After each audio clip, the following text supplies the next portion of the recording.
अस्सलाम वालेकुम। अच्छा जी, जिला कौंसल चौक ਦੇ ਵਿੱਚ ਨਾ ਅੱਜ ਇੱਕ ਅਨੋਖਾ ਇhtਜਾਜ ਹੋਇਆ ਕਿ ਇੱਕ ਟਾਊਨ ਅਫੀਸਰ ਨੇ ਮੁਬੈਨਾ ਤੌਰ ਤੇ ਵਿਆਹ ਕਰਵਾਇਆ दूसरा ਤੇ दूसरी बुढ़ी ਨੂੰ ਘਾ नहीं पाया ਤੇ फिर दूसरी बुढ़ी ने जिला कौंसल चौक आके ब्लॉक कर दिता।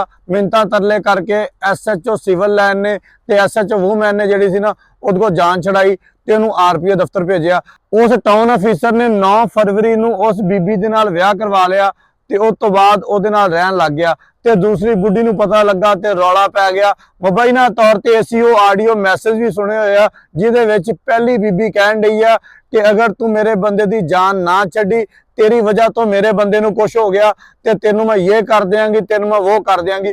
उस बीबी ने फैसलाबाद दे सब तो वड्डे अफसर दे नाल राबता कीता ते उहदे कोल चली गई। साडे सब तो वड्डे अफसर तुहानू पता रहम दिल हैगे आ, उन्हां ने बीबी नू समझाया कि तुसी अपने घर दा मसला घर दे विच बैठ के हल करो, इनू बाहर ना लैके आओ। लेकिन वो बीबी कहंदी आ कि जिहड़ा मेरा बंदा टाउन दा अफसर आ ਉਹ मेरी सुनता ही नहीं, मैं ਉਹਦੇ ਨਾਲ घर बह के किद्दां मसला हल कर लवां। साडे जराए दा ये कहना वा कि टाउन अफसर नू दिल दा अटैक हो गया। तुहानू पता इदां दे कंमां दे विच दिल दा अटैक हो ही जांदा वा। हुण ये सच्चा दिल दा अटैक आ या कोई होर गल आ ये तां अल्लाह बेहतर जानदा।